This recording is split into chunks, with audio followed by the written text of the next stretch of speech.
چونکہ رمضان آ رہا ہے، چند چیزیں میں آپ سے تھوڑی دیر میں ذکر کروں گی، باقی آپ پچھلے سالوں کے لیکچرز دوبارہ سن کے اپنی تیاری کر سکتے ہیں، لیکن چند ایک یاد دہانیاں، کسی کی شادی ہو، کوئی فوت ہو جائے، کوئی سفر ہو، ایون روزمرہ زندگی میں بھی ہم جیسے کھانا پکانا ہے، یہ کسی نے آنا ہے، کوئی مہمان آ رہا ہے، تو ہم کیا کرتے ہیں؟ تیاری کرتے ہیں. اور جو شخص تیاری کرتا ہے وہ اس وقت کے یا موقع کے آنے سے پہلے پھر اپنا کام آسان طریقے سے کرنے کے قابل ہوتا ہے. اور اگر کوئی پلاننگ نہیں کرتا، تیاری نہیں کرتا، ہیپ ہیزرڈ کسی چیز کو شروع کرتا ہے تو اس میں وہ کوالٹی نہیں آتی. رمضان ایک نیکیوں کا موسم بہار ہے اور بہترین طریقے سے انسان اپنے جسم، اپنی روح، اپنے دل کی تطہیر کر سکتا ہے، یعنی اس کو پاک کر سکتا ہے. وہ تو اللہ ہی کرتا ہے، لیکن ایک ذریعہ بنایا اللہ نے دلوں کی صفائی کا، روح کی صفائی کا، ہماری تربیت کا اور ہمیں تقویٰ دینے کا. تو ہمارا ٹارگٹ اس میں یہی ہونا چاہیے کہ ہم نے اس رمضان میں تقویٰ حاصل کرنا ہے انشاءاللہ. ٹھیک ہے، یہ ہمارا ٹارگٹ ہے. اب تقویٰ کے حصول کے لیے پھر ہم نے کیا کرنا ہے؟ سب سے پہلے رمضان سے پہلے ہی تیاری شروع کر دینی ہے. اس میں سب سے پہلی بات یہ کہ ہم اپنے گناہوں پر سچی توبہ کریں. توبہ اور استغفار ویسے تو ہمیشہ ہی کرنی چاہیے، لیکن یہ یاد رکھیں کہ گناہ نیکیوں کے راستے میں حائل ہو جاتے ہیں. نیکیوں کا موسم بہار آ رہا ہے، کہیں ایسا نہ ہو کہ آپ اس سے پوری طرح فائدہ نہ اٹھا سکیں اور آپ نیکیاں نہ کر سکیں. کیوں؟ گناہوں کی وجہ سے. اگرچہ رمضان میں بھی گناہ معاف ہوتے ہیں، لیکن اس سے پہلے کہ جتنے گناہ ہیں یا رب تو ہمیں معاف کر دے، تاکہ ہم سے بوجھ اتر جائیں اور ہم بہترین طریقے سے روزے رکھیں، بہترین طریقے سے تلاوت کریں، بہترین دعائیں کریں اور واقعی ہمیں تقویٰ حاصل ہو جائے. تو جب یہ مہینہ شروع ہو تو ہم شرح صدر کے ساتھ، اطمینان کے ساتھ اپنی عبادت اور نیک اعمال میں مشغول ہو جائیں، اس طرح کہ ہم واقعی مطمئن ہوں. تو گناہوں کے بوجھ کے ساتھ رمضان میں داخل نہ ہوں، توبہ کے ساتھ داخل ہوں، تاکہ رمضان شروع ہوتے ہی دوڑ لگ جائے. ٹھیک ہے، اور کہیں رکاوٹ نہ آئے. رکاوٹوں کو دور کرنے کا طریقہ کیا ہے؟ استغفار، سچی توبہ. وَتُوبُوا إِلَى اللَّهِ جَمِيعًا أَيُّهَا الْمُؤْمِنُونَ لَعَلَّكُمْ تُفْلِحُونَ. تم سب اللہ کے حضور توبہ کر لو اے ایمان والو، تاکہ تم کامیاب ہو سکو. رسول اللہ صلی اللہ علیہ وسلم نے فرمایا، لوگوں اللہ سے توبہ کرو، کیونکہ میں دن میں 100 مرتبہ اس سے توبہ کرتا ہوں، دن میں 100 بار. ٹھیک ہے، پھر اسی طرح دعا کرنا. دوسری چیز کیا ہے؟ دعائیں کرنا. خاص دعا کیا ہوگی رمضان کے آنے سے پہلے کہ یا اللہ ہمیں ہر طرح کی بیماری، تکلیف، پریشانی، مصروفیت سے محفوظ رکھنا، تاکہ ہم رمضان کی عبادت صحیح طور پہ کر سکیں. کوئی رکاوٹ نہ بیچ میں آ جائے، کوئی اچانک حادثہ، کوئی پریشانی، کوئی ایسی چیز بیچ میں نہ ہو کہ جو ہماری عبادت میں رکاوٹ بنے. یہ کہ بعض اوقات آپ دیکھیے کہ آپ کی بڑی تیاری ہوتی ہے کام کرنے کی، اچانک آپ خود بیمار ہو جاتے ہیں یا گھر والوں میں سے کوئی بیمار ہو جاتا ہے، تو پھر کیا ہوتا ہے؟ جو کچھ آپ نے پلان کیا ہوتا ہے وہ سب طرح کا طرح رہ جاتا ہے. تو اللہ تعالیٰ سے عافیت کی دعا مانگتے رہیں اور پھر یہ دعا کریں کہ اللہ ہمیں خیر و سلامتی کے ساتھ رمضان تک پہنچا دے، خیر کے ساتھ رمضان تک پہنچا دے. اسلاف سے یوں روایت آتی ہے کہ وہ 6 ماہ یہ دعا کرتے تھے، اے اللہ ہمیں رمضان تک پہنچا دے، اللہ ہمیں رمضان دیکھنا نصیب کر. اور پھر رمضان کی عبادتیں کرتے اور رمضان کے بعد اگلے 5 مہینے یہ دعا کرتے اللہ ہمارے روزے قبول کر لیں، ہماری رمضان کی عبادتیں قبول کر لیں. تو رمضان کے آنے تک بھی دعائیں کریں کہ رمضان ملے ہمیں. کتنے ہی لوگ ایسے ہیں جو پچھلے رمضان میں تھے اور آج دنیا میں نہیں ہے. ہر ایک کسی نہ کسی کو ضرور جانتا ہوگا جس کی اس سال میں ڈیتھ ہوئی، آپ کے عزیز قریب ترین پیارے. ہمیں نہیں معلوم ہم دنیا سے کب چلے جائیں. تو اللہ تعالیٰ سے دعا کرنی چاہیے کہ اللہ تعالیٰ ہمیں اپنی اطاعت کے کاموں، اپنی عبادت کے لیے ہماری مدد فرمائے اور ہمیں اس کے لیے قبول کر لے. تیسری چیز، اس مہینے کا خوشی سے استقبال کرنا، اس کے بارے میں سوچ کر خوش ہونا. کیونکہ رمضان گرمیوں میں آ رہا ہے، جون میں آ رہا ہے، عین گرمی کی شدت کا مہینہ. تو اس لیے کچھ لوگ اس کے آنے کی خبر سے پریشان بھی ہوتے ہیں دل میں. بڑی گرمی ہوگی، بڑی پیاس لگے گی، کاموں کا کیا ہوگا، ایسا کیسے ہوگا، ویسا کیسے. لیکن آپ نے ہر سال دیکھا ہوگا سب کچھ ہو جاتا ہے. تو آگے کا خوف نہیں کریں، پیچھے کے تجربے سے مطمئن ہو جائیں کہ الحمدللہ اللہ نے سب کرا دیا تھا. لاسٹ ایئر بھی کرا دیا تھا، اس سال بھی اللہ کے فضل سے ہو جائے گا. تو اس لیے خوشی سے رمضان کا استقبال کریں اور اس کا بھی اجر ہوگا انشاءاللہ تعالی. کیونکہ جب انسان خوش ہو کر کسی کام کو کرتا ہے تو وہ آسان بھی ہو جاتا ہے اور اس کے ساتھ ساتھ اس کی کوالٹی بہت اچھی ہوتی. اور جب کوالٹی اچھی ہوگی تو پھر اجر بھی زیادہ ہوگا. اور آپ کو معلوم ہے کہ رمضان جو ہے اس میں جنت کے دروازے کھول دیے جاتے ہیں، جہنم کے دروازے بند کر دیے جاتے ہیں، ہر طرح کی خیر و برکت نازل ہوتی ہے. تو اللہ سبحانہ وتعالیٰ نے اس مہینے میں قرآن مجید ہمارے لیے نازل کیا، جس کے بارے میں اللہ تعالیٰ فرماتے ہیں قُلْ بِفَضْلِ اللَّهِ وَبِرَحْمَتِهِ فَبِذَلِكَ فَلْيَفْرَحُوا هُوَ خَيْرٌ مِّمَّا يَجْمَعُونَ. کہہ دیجئے کہ اللہ کے فضل اور اس کی رحمت سے چاہیے کہ اس پر خوش ہو جائیں، وہ ہر اس چیز سے بہتر ہے جسے لوگ جمع کر رہے ہیں. تو الحمدللہ آپ سب اس چیز سے واقف ہیں اور تجربہ کر چکے ہیں کہ سب سے زیادہ ہمارا تعلق قرآن مجید کے ساتھ رمضان میں ہی ہوتا ہے.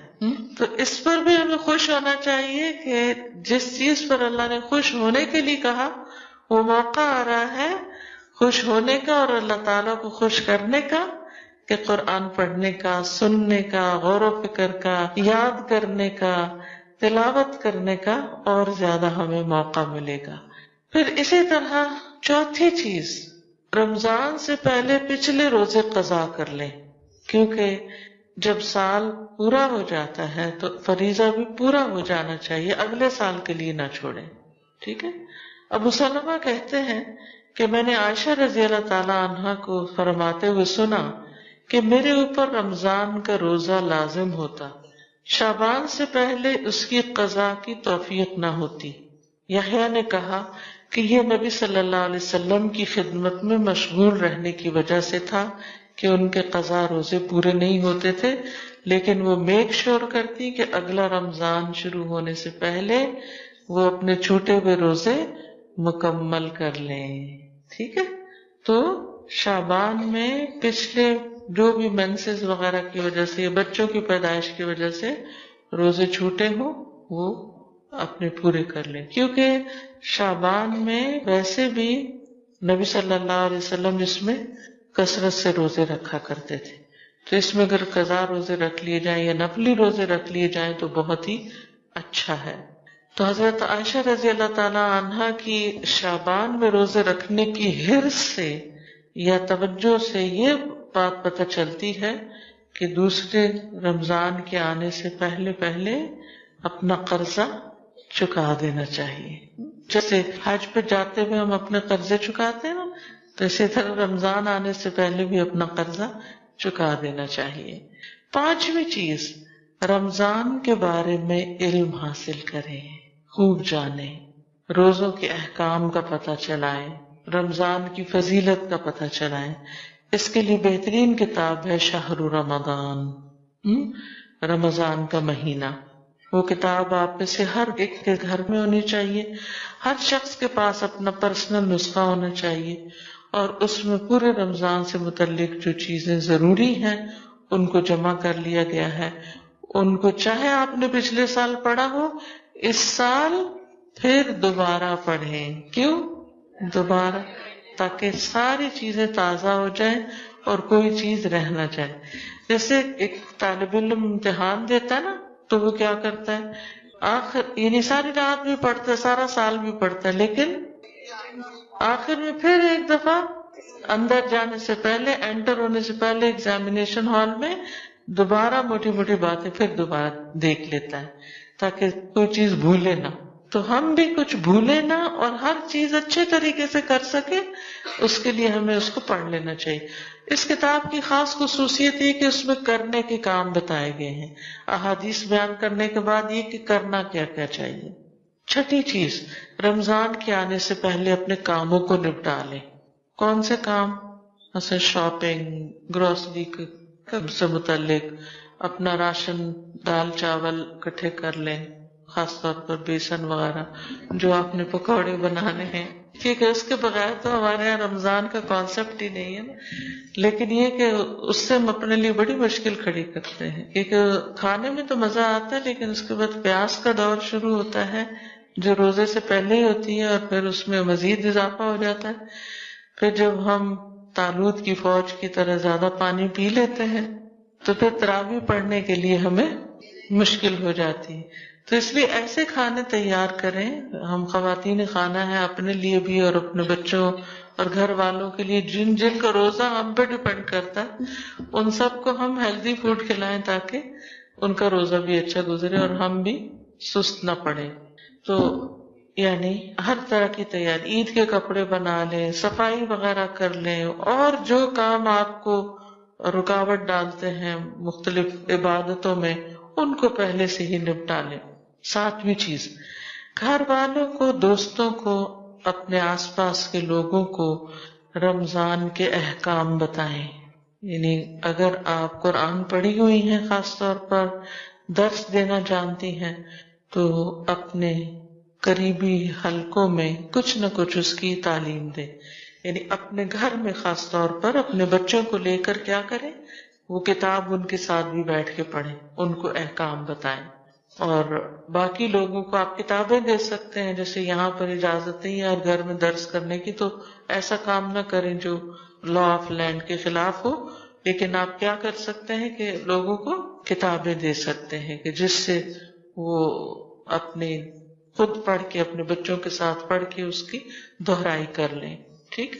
پھر اسی طرح رمضان اور رمضان سے متعلقہ اور جتنی بھی کتابیں ہوں، یعنی یہ شہر رمضان کے علاوہ دعاؤں کی کتابیں جیسے قرآنی اور مسنون دعائیں ہیں، ایاک نستعین ہے، دعا کیجئے کتاب ہے، اور اسی طرح صدقہ خیرات سے متعلق بہت سے لوگ زکوٰۃ نکالتے ہیں، تو زکوٰۃ سے متعلق یا باقی جو بھی چیزیں ہیں آپ کے کرنے کی، ان سے متعلق کتابیں خاص طور پر خرید کر خود بھی پڑھیں، دوستوں کو بھی دیں، اور مسجدوں کے مثلاً امام یا ایسے لوگ جو کمیونٹی میں کام کرتے ہیں ان کو بھی بطور تحفہ دیں، تاکہ وہ لوگ پڑھ کر پھر آگے لوگوں کو بتا سکیں. کیونکہ بعض اوقات ان لوگوں کو، یہاں کی بات میں نہیں کری لیکن آپ نے دیکھا ہوگا بیک ہوم انڈیا، پاکستان وغیرہ میں عموماً بعض مساجد ایسی ہوتی ہیں کہ جس میں جو امام ہوتے ہیں وہ حافظ ہوتے ہیں بس.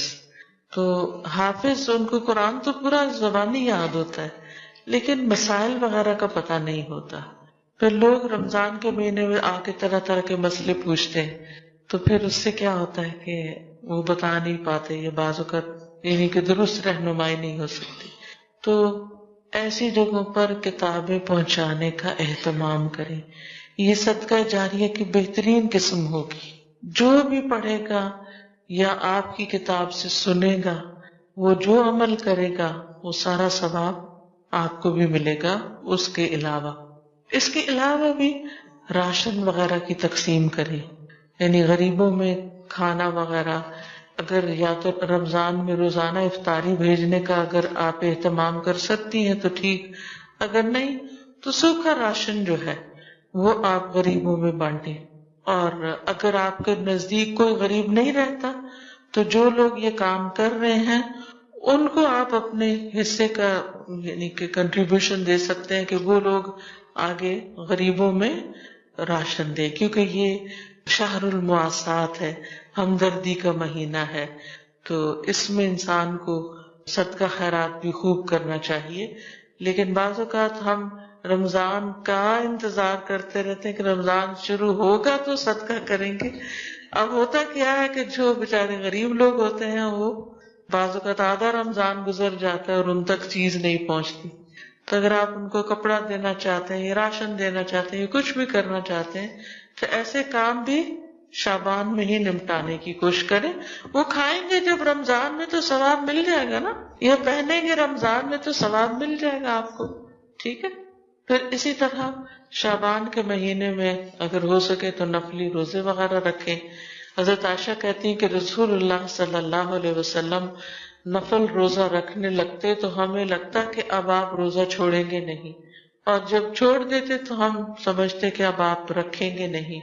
اور میں نے رمضان کے علاوہ رسول اللہ صلی اللہ علیہ وسلم کو کبھی پورے مہینے کے نفلی روزے رکھتے نہیں دیکھا جتنے روزے آپ شعبان میں رکھتے تھے. یعنی شعبان سے زیادہ کسی اور مہینے میں آپ نے کبھی اتنے روزے نہیں رکھے.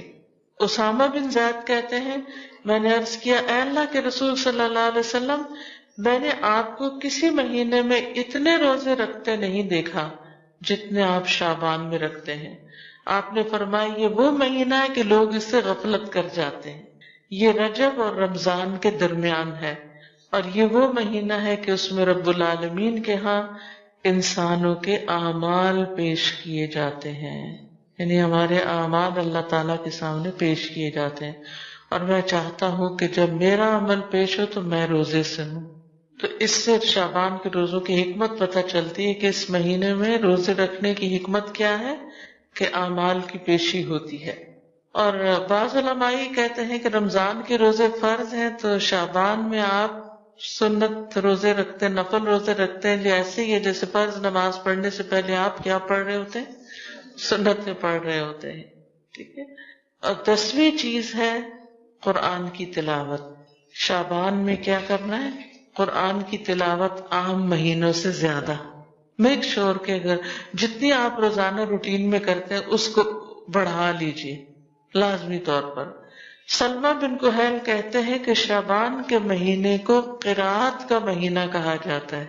یہ کیا ہے؟ شہر القراءہ، قرات کا مہینہ، اس میں قرآن زیادہ پڑھا جائے. عامر ابن بقیس کے بارے میں آتا ہے کہ جب شعبان کا مہینہ شروع ہوتا تو اپنی دکان بند کر دیتے اور قرآن کی تلاوت کے لیے فارغ ہو جاتے. تو بہت سے لوگ شعبان کی فضیلت سے غافل رہتے ہیں. وہ رمضان کو تو لک فارورڈ کرتے ہیں، اس کی تو تیاری کرتے رہتے ہیں اور مادی تیاری تو کرتے رہتے ہیں کہ چیزیں خرید لیں، کپڑے خرید لیں، عید کے کپڑے سلوا لیں وغیرہ وغیرہ، لیکن اس سے غافل ہو جاتے ہیں یعنی قرآن اور نفلی روزوں سے. ابو بکر بلخی کہتے ہیں کہ ماہ رجب کھیتی لگانے کا مہینہ ہے. رجب کھیتی لگانے کا مہینہ ہے، شعبان کھیتی کو پانی لگانے کا مہینہ ہے، اور رمضان کھیتی کاٹنے کا مہینہ ہے. ان کا یہ بھی کہنا ہے کہ ماہ رجب کی مثال ہوا جیسی ہے کہ ہوا چلتی ہے پہلے، شعبان کی مثال بادلوں جیسی ہے کہ پہلے ہوا چلتی پھر بادل آ جاتے ہیں، اور رمضان کی مثال بارش جیسی ہے. اور جس نے ماہ رجب میں نہ تو کھیتی بوئی نہ شعبان میں کھیتی کو پانی لگایا تو وہ رمضان میں کھیتی کیسے کاٹے گا؟ گویا کسی کام کے کرنے سے پہلے اگر آپ نے تیاری ہی نہیں کی، پلاننگ ہی نہیں کی، تو جب کام سر پہ پڑے گا تو اس وقت آپ وہ کام اچھے طریقے سے کر نہیں سکتے، رمضان کے مہینے سے بھرپور فائدہ اٹھا نہیں سکتے. تو اللہ تعالیٰ سے دعا ہے کہ اللہ تعالیٰ ہمیں رمضان سے بھرپور فائدہ اٹھانے کی توفیق عطا فرمائے. وآخر دعوانا ان الحمد للہ رب العالمین. سبحانک اللہم وبحمدک اشہد ان لا الہ الا انت استغفرک و اتوب الیک. جزاکم اللہ خیرا. السلام علیکم ورحمۃ اللہ وبرکاتہ.